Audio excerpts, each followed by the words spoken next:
ఉన్న స్టోరీలోకి వెళ్ళిపోదామా మరి. మనస మరలా చోటియ్యవే నీ మదిలో ఎపిసోడ్ 12. ప్రశాంత్ది పాపది బ్లడ్ గ్రూప్ మ్యాచ్ అవ్వడంతో ఇంకో 2 డేస్లో సర్జరీకి ప్లాన్ చేస్తారు డాక్టర్ అరవింద్. సుభద్రమ్మ గారు మౌనికి ప్రశాంత్ గురించి ఒకసారి ఆలోచించమని చెప్తారు. విక్రాంత్కి కాల్ చేసి పిలుస్తాడు విజయ్. అన్నా, నీతో ఒక ముఖ్యమైన విషయం చెప్పడానికి పిలిచాను. ప్రశాంత్ ఒక అమ్మాయిని పాపని తీసుకొచ్చి పాపకి ట్రీట్మెంట్ ఇప్పిస్తున్నాడుగా. ఆ పాపకి వాడి బ్లడ్ గ్రూప్ మ్యాచ్ అయింది. లివర్ ట్రాన్స్ప్లాంట్ సర్జరీకి రెడీ అయ్యాడు. ఇంట్లో ఈ విషయం గురించి తెలుసో లేదో నాకు తెలీదు. అందుకే నీకు చెప్తున్నా. వాడు నా మాట వినట్లేదన్నా. అందుకే నిన్ను పిలిచాను. వాడు ఆ అమ్మాయి కోసం ఇంత చేస్తున్నా ఆమె మాత్రం వాడిని అస్సలు కేర్ చేయట్లేదు. ఏం జరిగిందో తెలీదు అంటాడు విజయ్. అంతా విన్న విక్రాంత్ వాట్ అంటూ లేచి నిలబడి, నేను వాడితో మాట్లాడాలి. ఎక్కడున్నాడు వాడు అంటాడు. పాప దగ్గరన్నా అంటాడు విజయ్. వెంటనే ప్రశాంత్ దగ్గరకు వెళ్ళి సీరియస్గా చూస్తూ మాట్లాడాలి అంటాడు. ప్రశాంత్కి విక్రాంత్ ఫేస్ చూడగానే అర్థమవుతుంది విజయ్ పిలిచి సర్జరీ గురించి చెప్పుంటాడని. ప్రశాంతమైన ముఖంతో హా అన్న 1 మినిట్ అంటూ సుభద్రమ్మ గారికి పాపని చూసుకోమని చెప్పి బయటికి వెళ్తాడు. ఇద్దరు హాస్పిటల్ బయట దూరంగా పార్క్లో నిలబడి, ఏం చేస్తున్నావు ప్రశాంత్? డాడీ మమ్మీకి తెలిస్తే ఏం జరుగుతుందో ఆలోచించావా అసలు అంటాడు. తెలియకూడదన్నా, నువ్వే మేనేజ్ చెయ్యాలి. ఇప్పుడు మౌని చాలా పెద్ద ప్రాబ్లంలో ఉంది. తనకి నేను తోడుగా నిలబడే అవకాశం వచ్చింది. మాటల్లో కన్నా చేతల్లో నా ప్రేమ చూపించాలనుకుంటున్నాను. ముఖ్యంగా పాపకి నా వల్ల హెల్త్ క్యూర్ అవుతుందంటే ఎలా వదిలేయగలను? ప్లీజ్ అన్నా, నేను కంపెనీ వర్క్ కోసం అవుట్ ఆఫ్ సిటీ వెళ్ళానని డాడీ వాళ్ళకి చెప్పు అంటాడు ప్రశాంత్. విక్రాంత్, నీ ఇంటెన్షన్ నాకు అర్థమవుతుంది, కానీ డాడీ వాళ్ళకి తెలిస్తే చాలా పెద్ద ప్రాబ్లం అయిపోతుందిరా. నాకు టెన్షన్గా ఉంది. బట్ ఇప్పుడు నీ అవసరం మౌనికి ఎంతైనా ఉంది. Take care. ఇంట్లో నేను మేనేజ్ చేస్తాను అని చెప్పి తమ్ముణ్ణి హగ్ చేసుకుని వదిలి సర్జరీ ఎప్పుడు అని అడుగుతాడు. 2 డేస్ టైం ఉందన్నా. ఈలోపు ఇంకేవో టెస్టులు ఉన్నాయంట. అబ్జర్వేషన్లో ఉండాలన్నారు అంటాడు. ఓకే, టేక్ కేర్ అని చెప్పి వెళ్ళిపోతాడు విక్రాంత్.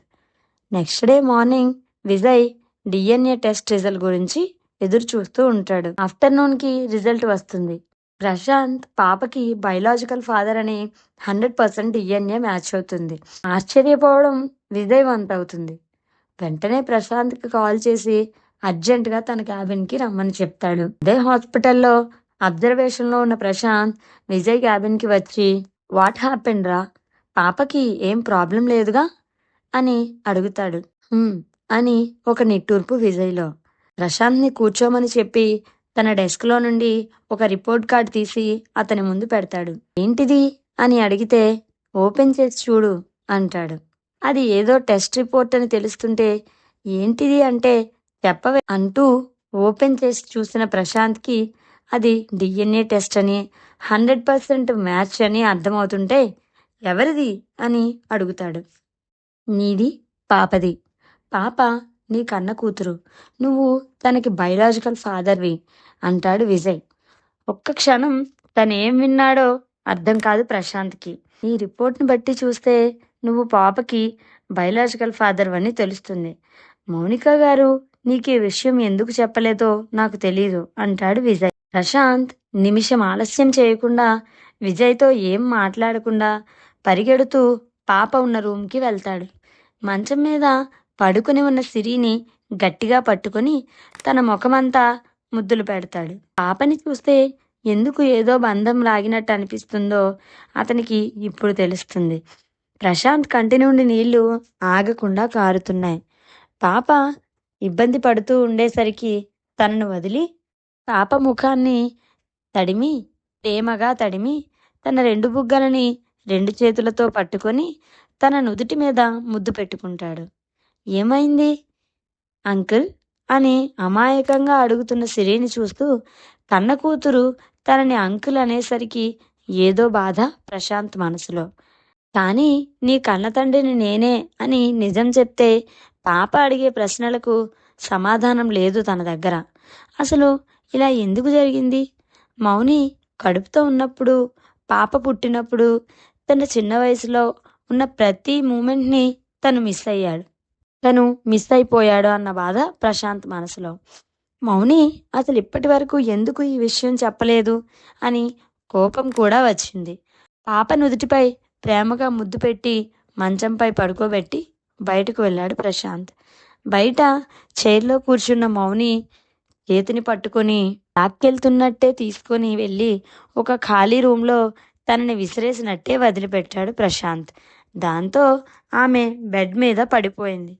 పడిపోయిన తనని లేపి తన ముందుకు లాక్కుని ఆమె భుజాలను 2 చేతులతో గట్టిగా పట్టుకుని ఊపేస్తూ, పాప నా కన్న కూతురన్న నిజాన్ని ఎందుకు దాచావు అని గట్టిగా అడుగుతాడు. దాంతో ఒక్క క్షణం ఆశ్చర్యపోతుంది మౌని. అసలు ప్రశాంత్కి ఈ విషయం ఎలా తెలిసిందని. అయినా తమాయించుకుని ధైర్యంగా ఉన్నట్లుగా అతని ముందు నిలబడుతుంది. చెప్పు, ఎందుకు దాచావు నిజాన్ని?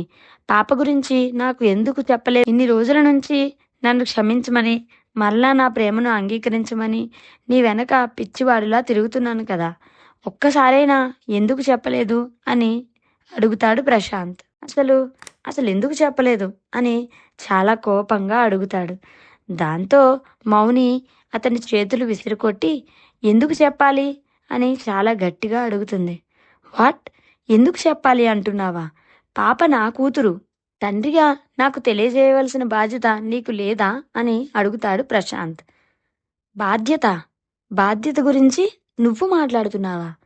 ప్రేమించానని చెప్పి మోసం చేసి వెళ్ళిపోయిన వాడివి నువ్వు. బాధ్యత గురించి నువ్వు మాట్లాడుతున్నావా అని వెటకారంగా అడుగుతుంది మౌని. ఇన్నాళ్ళు ఆమె పడిన వేదనంతా ఇప్పుడు మాటల రూపంలో బయటికి వస్తుంది. ఎప్పుడు చెప్పాలి? ఎంతో ఆశగా రిపోర్ట్ పట్టుకుని నీ దగ్గరికి వచ్చినప్పుడు నేను నిన్ను ప్రేమించడం లేదు, మన మధ్య అసలు ప్రేమే లేదు, నేను నిన్ను జస్ట్ ఊరికే కాలక్షేపం కోసం మాత్రమే నా వెంట తిప్పుకున్నానని చెప్పావు. అప్పుడు చెప్పాలా? లేక ఖర్చులకు డబ్బులు సరిపోకపోతే నా ఫ్రెండ్స్ని రికమెండ్ చేస్తానులే అని చెప్పావుగా, అప్పుడు చెప్పాలా? ఎప్పుడు చెప్పాలి అని చాలా కోపంగా అడుగుతుంది మౌని. చెప్పాలనే వచ్చాను నీ దగ్గరికి. ఆ రోజు ఎన్నో ఆశలతో సంతోషంతో నీ దగ్గరికి వచ్చాను. కానీ నువ్వేం చేశావు? అసలు జాలి లేకుండా నన్ను పక్కకి నెట్టేశావు. నాపై పగ సాధించడం కోసం మాత్రమే ప్రేమ నాటకం ఆడానని నువ్వు చెప్పాగా, ఇంకేం చెప్పాలి? చెప్తే అసలు నువ్వు నన్ను నమ్మేవాడివా? లేక ఎవరితోనో తిరిగి కడుపు తెచ్చుకున్నానని డబ్బులు నా మొహాన కొట్టి అబార్షన్ చేయించుకునేమానేవాడివా? ఎప్పుడు చెప్పాలి అని అడుగుతుంది మౌని.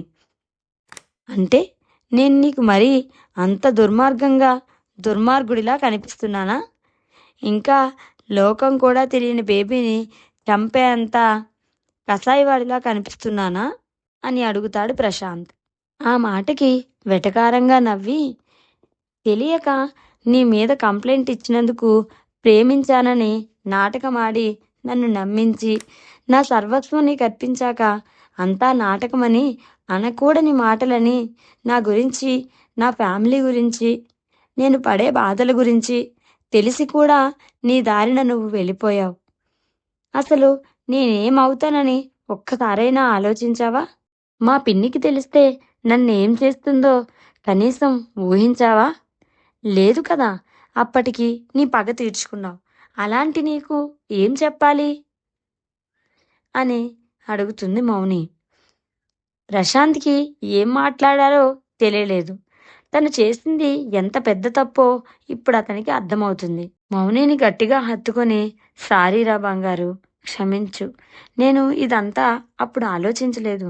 చాలా మూర్ఖంగా బిహేవ్ చేశాను. నిన్ను ఒంటరిగా వదిలేశాను.